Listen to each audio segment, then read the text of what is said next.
بسم اللہ الرحمن الرحیم۔ اسلام کے معاشی احکام کے ضمن میں ایک بہت بنیادی غلط فہمی جو پائی جاتی ہے وہ یہ ہے کہ یہ گمان کیا جاتا ہے کہ اسلام کا ایک معاشی نظام ہے اور صرف اس قدر ضروری ہے کہ جہاں بھی مسلمانوں کے پاس سیاسی آزادی ہو وہاں وہ اس نظام کو بالفعل قائم کریں اور اس کے ثمرات سے پھر فائدہ اٹھائیں۔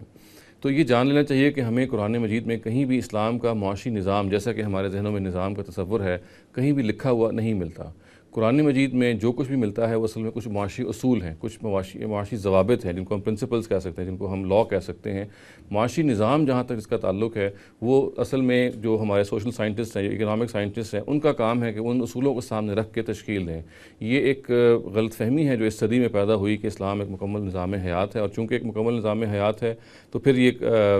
توقع کی جاتی ہے کہ معاشی ضمن میں بھی جو اس کے احکام ہیں وہ بالکل ویسے ہی متعین اور معروف ہوں گے جیسے کہ تمام اور دائروں میں ہیں، اور ضرورت صرف اس بات کی ہے کہ ان معاشی احکام کو قرآن مجید سے کشید کیا جائے، ڈرائیو کیا جائے اور پھر ان کا نفاذ کر دیا جائے۔ میں جیسے کہ عرض کر رہا تھا کہ قرآن کو ہم جب پڑھتے ہیں تو ہمیں معاشی نظام کے نام کی کوئی چیز بھی نظر نہیں آتی۔ جو کچھ بھی ہم وہاں دیکھتے ہیں وہ یہ ہے کہ ہمیں چند بڑی بنیادی معاشی ہدایات ملتی ہیں۔ مثال کے طور پہ سود ممنوع ہے، مثال کے طور پہ باطل طریقوں سے ہمیں دوسروں کا مال نہیں کھانا چاہیے، یا جوئے کی شناخت اس میں ہمیں بیان ہوئی ملتی ہے۔ اسی طریقے سے جو قانون میراث ہے اس کے بارے میں تفصیلات ملتی ہیں اور اس قانون کو تفصیل سے پھر ڈسکس کیا جاتا ہے۔ مگر ایک نظام جس کو ہم نظام کے مفہوم میں سمجھتے ہیں کہ مثال کے طور پہ جب ایک ملک میں نظام آئے گا، معاشی نظام آئے گا تو اس کے یہ خط و خال ہوں گے، اس میں ٹیکس ایسے نافذ کیا جائے گا، اس میں لوگوں سے زکوٰۃ اس طریقے سے لی جائے گی، اس کی جو آپ کہتے ہیں جو فائن ٹیوننگز ہیں، جو فائن ڈیٹیلز ہیں وہ ہمیں کہیں بھی قرآن مجید میں نہیں ملتی۔ تو یہ اصل میں ایک بنیادی طور پہ غلط فہمی ہے جس کو ہمیں دور کر لینا چاہیے۔ قرآن مجید اور اسلام کا اپنا مزاج یہ ہے کہ وہ کبھی اس طرح کے معاملات میں کوئی نظام نہیں دیتا، اور اس کی بنیادی وجہ یہ ہے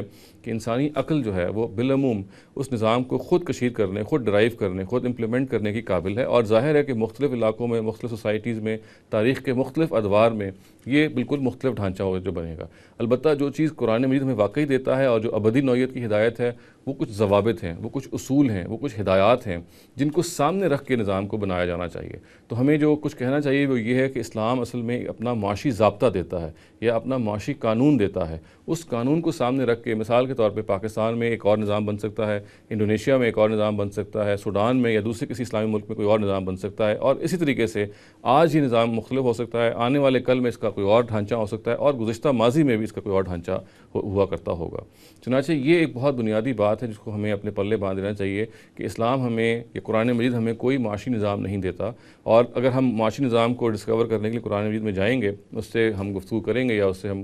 چیزیں ڈرائیو کریں گے تو ہمیں مایوسی ہوگی، کیونکہ قرآن مجید کا یہ بنیادی طور پر یہ موضوع ہی نہیں ہے۔ قرآن اصل میں آپ کی عقل کو مخاطب کرتا ہے، اور اللہ تعالیٰ یہ کہتے ہیں کہ ہم نے خود عقل کو ایک وحی اول کے طور پہ انسان کو دیا، یہ اولین وحی ہے جو انسان کو دی گئی، وہ بہت سارے معاملات میں رائے خود قائم کر سکتی ہے، بہت سارے معاملات میں فیصلہ خود کر سکتی ہے۔ صرف یہ چند جگہیں ہیں کہ جہاں وہ ٹھوکر کھا سکتی ہے، اور وہیں پہ اللہ تعالیٰ پھر ان ہدایات کو دیتے ہیں۔ چنانچہ یہ جو ہدایات معاشی نظام کے طور پہ یا معاشی قانون کے طور پہ دی بھی گئیں وہ اپنی نوعیت میں بالکل وہ اصولی ہدایات ہیں جہاں انسان اپنی عقل سے کوئی بنیادی فیصلہ نہیں کر سکتا تھا، اس کی عقل ٹھوکر کھا سکتی تھی، اور اسی جگہ پہ اس کو گائیڈ کیا گیا ہے۔ تو خلاصتاً ہم یہ کہہ سکتے ہیں کہ یہ کہنا کہ اسلام کا کوئی معاشی نظام ہے یہ بات درست نہیں ہے۔ قرآن مجید میں ایسا کوئی نظام ہمیں لکھا ہوا نہیں ملتا۔ قرآن ہمیں بنیادی طور پہ ایک معاشی ضابطہ دیتا ہے، ایک معاشی قانون دیتا ہے۔ اس قانون کو، اس ضابطے کو سامنے رکھ کر نظام بنانا یہ عام مسلمان سائنٹسٹ کا کام ہے کہ وہ اس کو آگے بڑھیں، اس کو دیکھیں اور اپنے ماحول، اپنی سوسائٹی، اپنے تاریخ کے دور کے حساب سے اس نظام کو بنائیں۔ اقول قولی ھذا واستغفر اللہ لی ولکم ولسائر المسلمین والمسلمات۔